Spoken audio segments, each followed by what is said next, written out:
Bismillahirrahmanirrahim. Ayo kita baca Al-Fatihah.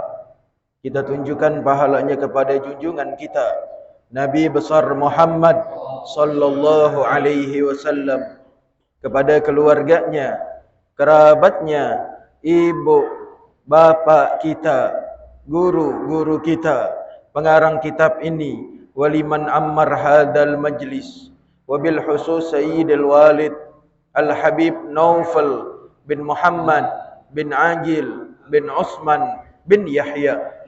Allahumma gfir lahum warhamhum wa'afihim wa'fu anhum wasi' madkhalahum wa nawwir qabrahum waj'alil jannata maswahum waj'al ya Allah qabrahum rawdah min riyadil jannah ولا تجعل يا الله قبرهم حفرا من حفار النار برحمتك يا أرحم الراحمين.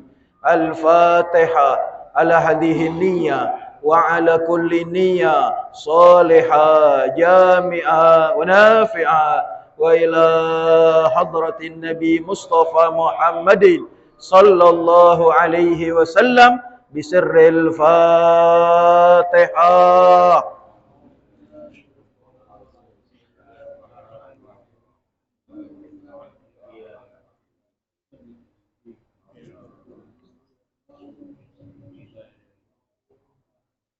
Bismillahirrahmanirrahim. An Ibnu Mas'ud radhiyallahu anhu qala an-nabiy sallallahu alaihi wasallam al-ghaib amanani an asyahu bi salasati ahdar.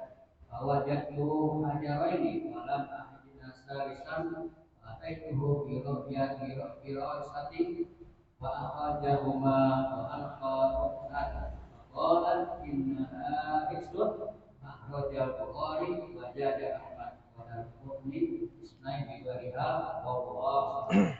Ahsanallah ilaik. Bismillahirrahmanirrahim. Alhamdulillahi rabbil alamin. Allahumma salli ala sayyidina Muhammad wa ala ali sayyidina Muhammad. Qala al-musannif rahimahullah wa nafa'ana bibarakati ulumihi wa bikum fid daraini amin. Rabbi shrah li sadri wa yassir li amri wahlul 'uqdatam min lisani yafqahu qawli. Allahumma rzuqna ilman nafi'an wa amalan salihan mutaqabbala wa anta radin anna wala haula wala quwwata illa billahil aliyyil azim. Rabbana la ilma lana illa ma 'allamtana innaka antal alimul hakim. Bismillahirrahmanirrahim. Wa an Ibni Mas'udin radhiyallahu anhu qala atan nabiyyu sallallahu alaihi wasallam al-ghaita fa amarani an atiyahu bi salasati ahjarin fawajadtu hajaraini walam ajid salisan fa ataituhu bi rawsatin fa akhadahuma wa alqa rawsata wa qala innaha riksun akhrajahu al-Bukhari wa zada Ahmad wa Darul Qutni i'tini bi ghairiha. Wa an Ibni Mas'ud radhiyallahu an. Akhir sanadnya Sayyidina Abdullah ibn Mas'ud radhiyallahu an, semoga Allah redha kepadanya. Qala, dia berkata, atan nabiyyu sallallahu alaihi wasallam al-ghaita. Nabi sallallahu alaihi wasallam datang ke kamar mandi tujuannya untuk buang hajat. Baik yang namanya hajat besar ataupun hajat kecil. Yang namanya di kamar mandi kalau kagak kita buang hajat besar atau hajat kecil. Fa amarani an atiyahu bi salasati ahjarin. Maka beliau memerintahkan aku, kata Sayyidina Abdullah ibn Mas'ud, untuk mendatangkan kepada beliau dengan 3 batu. Jadi sebelum Nabi masuk kamar mandi. Bukan sesudah, tapi sebelum Nabi masuk ke kamar mandi. Nabi bilang, "Hei Abdullah ibn Mas'ud, bawakan kepadaku, datangkan kepadaku 3 batu." Fawajadtu hajaraini walam ajid salisan. maka aku cuma dapat 2 batu. Aku tidak dapat batu yang ketiga. Diperintahkan 3, cuman dapatnya 2. Fa'ataitu birausatin, maka aku ambil yang satu lagi, aku ganti dengan tahi onta yang kering. Rausah tuh artinya tahi onta yang kering. Kan hampir sama ame batu. Nggak usah jauh-jauh deh, maaf. Kalau di sini, maaf, kotoran kucing, tai kucing, itu kalau udah kering lama-kelamaan, kita nggak bisa bedain tuh antara batu kerikil ame tai kucing. Sama seperti itu. Yang namanya kotoran najis. Yang namanya kotoran najis. Didatengin yang ketiga dengan rausah. Artinya rausah tai onta yang kering. Fa'ahadahuma wa alqar rausata. Maka Nabi ambil 2 yang batu tadi. Nabi ambil 2 nih yang batu. Wa alqar rausata. Dan Nabi buang yang tahi onta yang kering. Jadi Nabi ambilnya 2. Wa qala, dan beliau berkata, innaha riksun. Sesungguhnya itu tahi onta kotor, cemar. Nggak bisa mensucikan, najis, jadi tidak bisa untuk bersuci. Akhrajahul Bukhari wa zada Ahmad wa Darul Qutni i'tini bigairiha. Kata Nabi, ambil lagi yang lain, cariin aku lagi yang lain. Di sini ada pelajaran buat kita rame-rame. Kenapa ini hadis dari baginda Nabi kita Muhammad? Suatu ketika perlu, suatu ketika kita harus tahu hukum. Kan kita nggak selamanya ada di rumah. Bisa jadi kalau kita lagi musafir, kita lagi berpergian, umpama kita lagi di dalam kendaraan, lagi di jalan, tiba-tiba macet, kita pengen, maaf, buang air kecil. Jadi kita tahu, oh begini ilmunya, oh begini yang dahulu dikerjakan oleh baginda Nabi kita Muhammad. Itu tujuannya kalau kita lagi darurat. Kalau sekarang juga udah enak. Umpama kita lagi di perjalanan, tinggal ada gampang botol aqua zaman sekarang. Apalagi ada sabun yang kecil tuh, Lifebuoy yang kecil, kita bisa bawa untuk kita bersuci, untuk kita istinja. Enak zaman sekarang, gak kayak zaman dulu. Makanya kadang-kadang orang suka salah kaprah. Dia suka buang hajat atau maaf buang air kecil dalam keadaan maaf berdiri. Ini yang salah nih. Di saat dia berdiri, dia pakai celana panjang. Dia kagak gulung dulu tuh celana. Ya kan kalau kita jarang berpergian pakai kain. Kalau Habib Ustadz ente lihat pasti perginya pakai kain, pasti peci, baju koko, kain. Enak, tinggal diangkat begini. Bener gak kira-kira? Tapi kalau ente pakai celana panjang, kan ada resleting. Kadang-kadang kita lupa yang kita buka cuman resleting kita tanpa kita gulung celana tersebut. Udah gitu, maaf, kita kagak pakai tumbuk itu tanah. Umpama nih darurat. Habib ngomong lagi darurat, lagi di luar. Kalau lagi di kamar mandi sih nggak cerita deh. Tinggal buka aja semua maunya, enak kamar mandi. Kita masuk kamar mandi di toilet, habis itu kita buka, kelar gak kira-kira? Kelar. Tapi perjalanannya kita ngomong lagi di jalanan, lagi dalam darurat. Biasanya kita lupa tuh, kita buka resleting kita tanpa kita angkat daripada celana panjang kita. Dan kita nggak pakai tumbuk itu tanah. Kalau dulu orang dulu diajarin ditumbuk dulu itu tanah. Tujuannya apa ya? Supaya jadi cedokan. Kalau udah jadi cedokan, itu tanah, begitu kita kencing, airnya kagak nyiprat. Tapi kalau tanah itu belum kita tumbuk dengan batu, kita main maaf, buang air kecil aja, otomatis nyiprat gak kira-kira? Nyiprat. Begitu nyiprat, kena deh kita punya celana, kita pakai deh. Bener gak kira-kira? Habis itu kita ambil wudu. Habis itu kita sholat, sujud kita lama. Udah gitu pakai tasbih, doa. Diterima gak kira-kira? Diterima gak kira-kira? Kita kagak ngomongin yang namanya khususiyah. Kita orang yang awam. Kita nggak ngomongin rahmat Allah. Kalau ngomongin rahmat Allah, semuanya dapat ampunan. Kita ngomong rahmat Allah. Kita tadi tuh baca Fatihah. Sebelum kita mulai pengajian, ada daftar nama arwah-arwah. Bukan hanya diri kita, orang tua kita, terus keturunan kita juga kalau Allah mau ampunin, beres. Beres gak kira-kira? Berapa banyak hamba-hambanya Allah yang maaf dapat ampunan, itkun minan nar.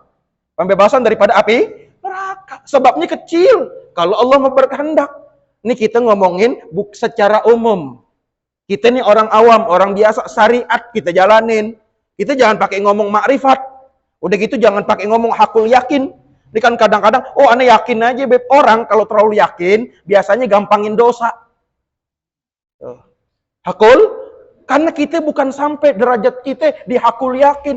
Yakin aja sama Allah, Allah ampunin. Enak banget. Saban sholat 2:30. Sholat dohor 2:30, kadang-kadang jam 3 kurang 5. Udah pengen mepet banget asar. Kita ngomong deh, hakul yakin, ntar juga Allah ampunin, Allah terima sholat kita. Lah enak dong. Hampir semua manusia pengen begitu. Kita lupa, yang namanya manusia ada 2 nih ciri. Yang pertama ada raja, betul, itu namanya raja. Pengharapan kita kepada Allah, kita minta rahmat Allah, ampunan Allah, kebaikan Allah, fadilahnya. Kita minta keberkahan dari Allah. Cuman kita juga harus ada khauf, takut. Emang selamanya amal kita Allah terima? Emang selamanya sujud kita Allah terima? Berapa banyak orang sujud yang Allah nggak terima? Berapa banyak orang-orang yang berpuasa di bulan Ramadan Allah kagak terima? Kalau cuman hakul yakin enak banget, nggak usah duduk ngaji. Bener gak kira-kira? Nongkrong aja maghrib sama isya.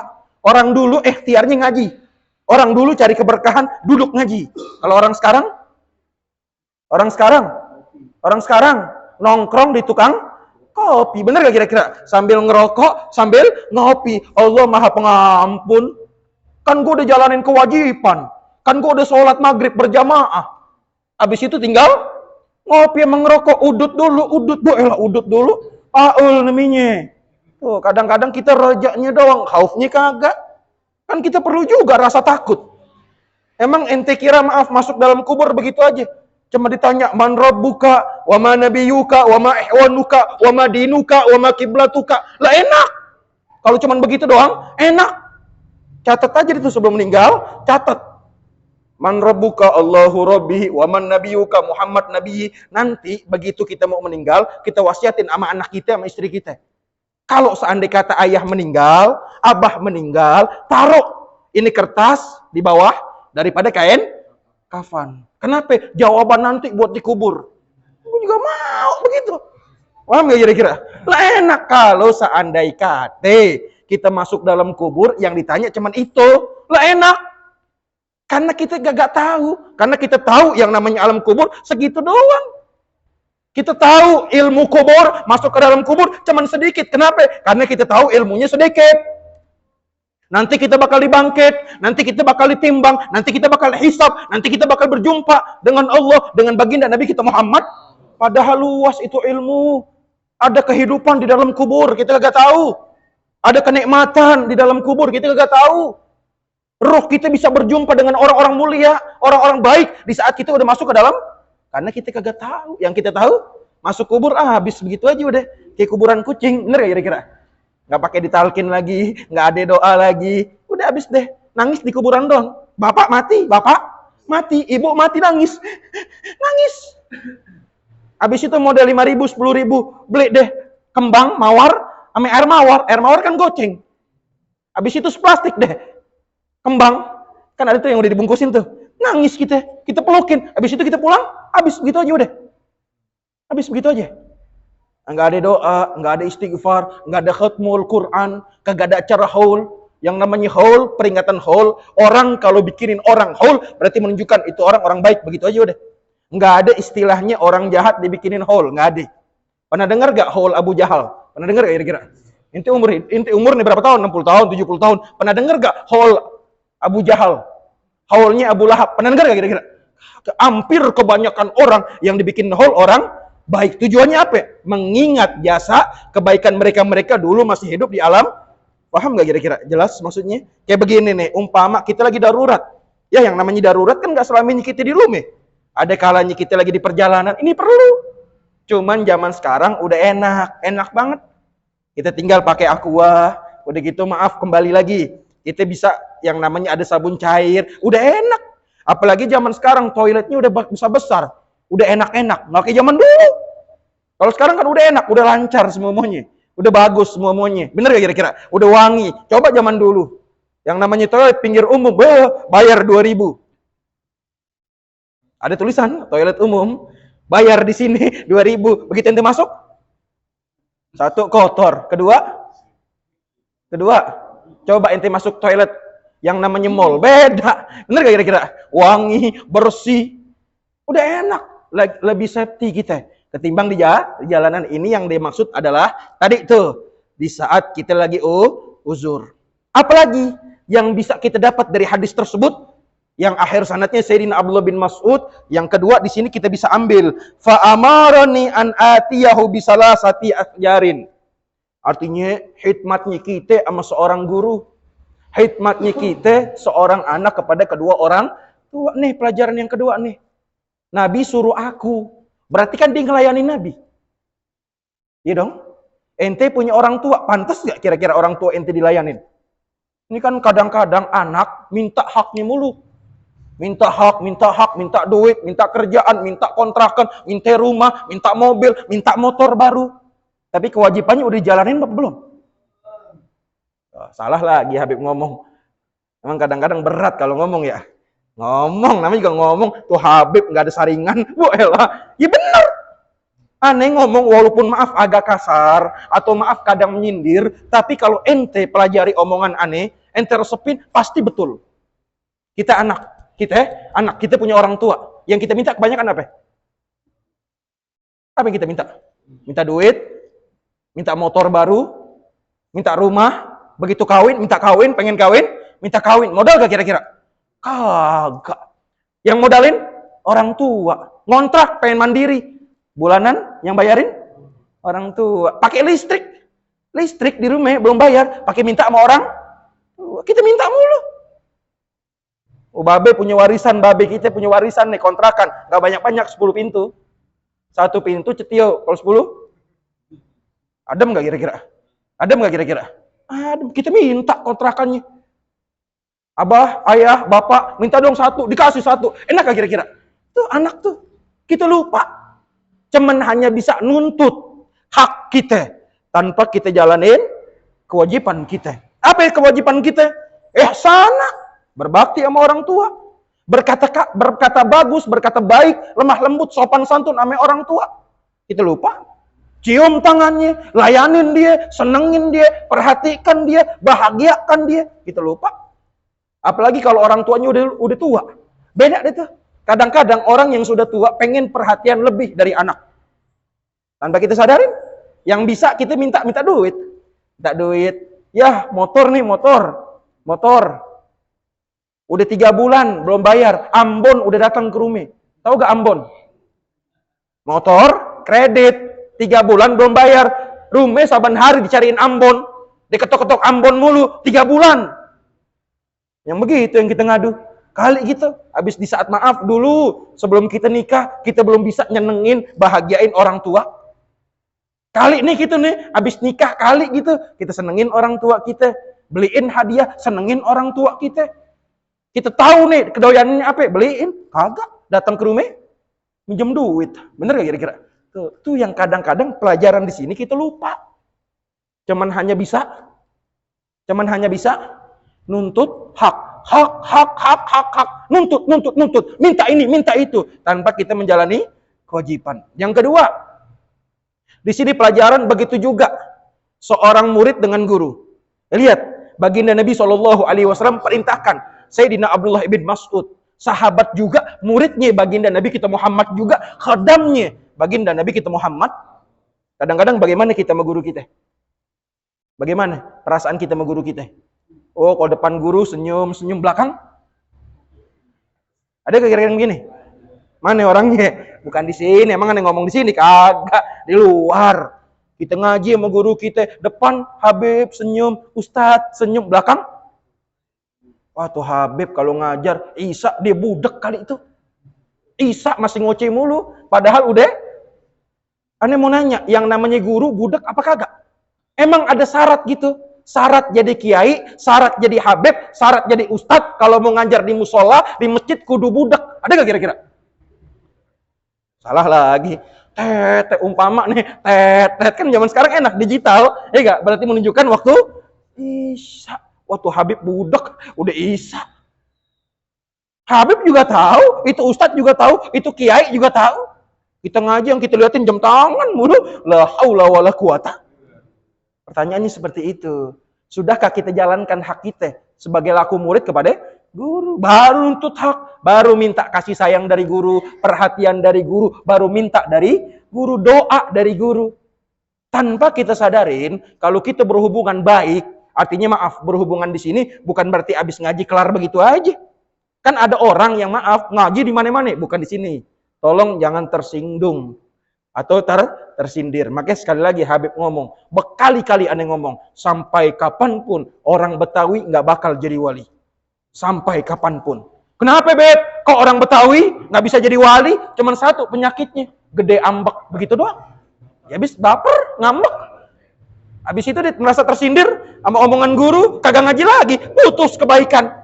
Ya yang namanya ngajar, pengajaran, nasihat nggak selamanya manis. Ada kalanya asem, ada kalanya getir, ada kalanya pahit.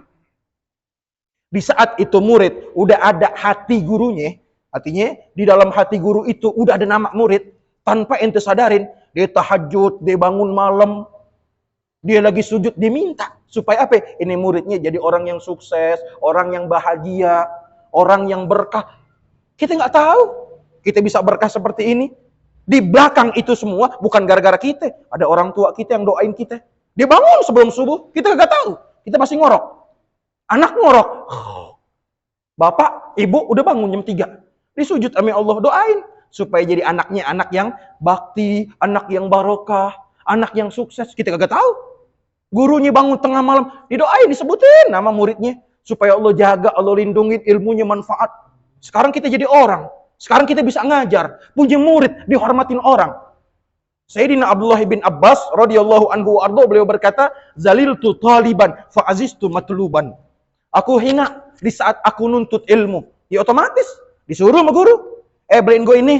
Lo ngepel, lo nimba kan zaman dulu begitu. Sebelum ngaji pakai nimba dulu. Bener gak kira-kira? Hina. Disuruh ngepel, suruh nyapu sama guru, suruh bebenah, suruh nimba kolom, penuhin air. Tapi kata Sayyidina Abdullah bin Abbas, fa'aziztu matluban. Aku menjadi mulia di saat ilmuku orang lain tuntut. Kita minta dia, Beb, ane minta ngajar, Ustadz, ane minta ngajar, Ustadz, tolong isi di sini, Ustadz, tolong ceramah di sini. Lantaran hasil tangan didikan kita punya. Dulu kita hina, sekarang kita mulia di saat kita dituntut ilmu kita sama orang, mulai orang hargain, diundang. Kan gitu, orang kalau mau datang ke rumah orang undang, biasanya ada dulu yang dibawa-bawaan. Bener ya kira-kira? Iya bener dong, ente mengundang penceramah, ente mengundang habib, mengundang ustadz, mengundang kiai, acara apapun di rumah, ada gak yang diteng-tengin? Ada. Oh beb, kalau gak ada yang diteng-tengin, yang diselipin deh, begitu aja deh. Bener, antara dua. Ada yang diteng-teng, kalau gak ada yang diteng-teng, ada yang tahu gak diselipin? Cara ngundang kan seperti itu. Namanya orang memuliakan seseorang. Ntar begitu kita datang, lain lagi teng-tengannya. Sama jamaah. Sama gak kira-kira? Jamaah nasinya satu, habibnya, ustadznya, penceramahnya satu juga. Menunjukkan kemuliaan di situ. Di saat ilmu kita dituntut oleh orang lain. Paham gak kira-kira? Cuman pertanyaannya, di saat kita jadi murid, ada sebagian orang berkata seperti ini. Oh kesian ya, itu guru muridnya udah ninggalin. Ketahuilah, seorang guru siapapun itu, guru, kita ngomong guru, mau habib, mau ustadz, mau kiai. Di saat dia ditinggal oleh muridnya, artinya itu murid udah kagak ngaji lagi, dia nggak bakal merasa kehilangan. Nggak ada seorang guru merasa kehilangan di saat dia ditinggal sama muridnya. Pertanyaannya, lihat bagaimana keadaan itu murid setelah itu murid ninggalin majelis taklimnya. Lihat keadaan itu murid setelah murid itu ninggalin guru. Yang udah di PHK, cari makan susah, kayak orang-orangan sawah, lontang-lantung aja. Dulu dia punya rezeki lancar, tanpa dia tahu. Di situ ada doa gurunya, di situ ada doa orang tuanya, di situ ada orang doa yang telah dia pernah berbuat baik. Rezekinya lancar. Sekarang diputusin dia tuh. Udah nggak mau duduk ngaji lagi, kan begitu. Orang kalau udah kerja yang udah kerja nih, apalagi maaf yang udah doyan ambil duit, biasanya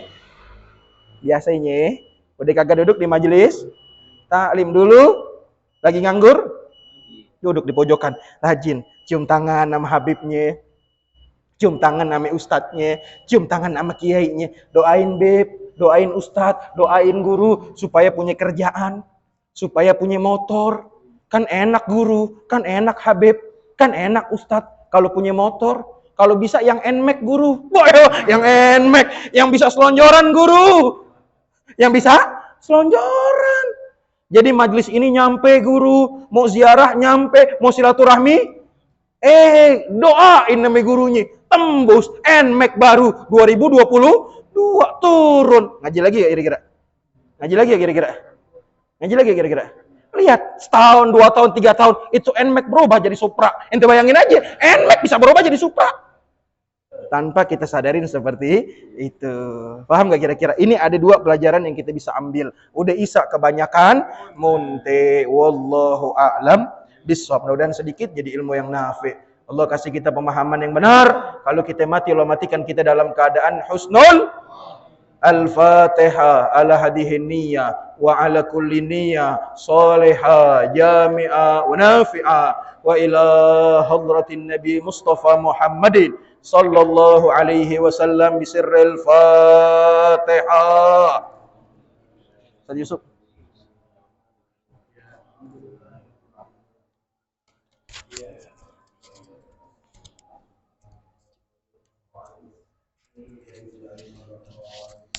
يا ربنا ذرنا في أننا ذرنا وأننا أسرفنا على الذي أسرفنا فاتب علينا توبة تغسل كل حوبة واستر لنا الأوراق وآمن الروعات واغفر لوالدينا ربي ومولودينا والأهل والإخوان وسائر الهلال وكل ذي محبة أو جيرة أو صحبة والمسلمين أجمع آمين ربي أسمع فضلا وجودا منا لا بحساب منا بالمصطفى رسوله نرضى بكل سور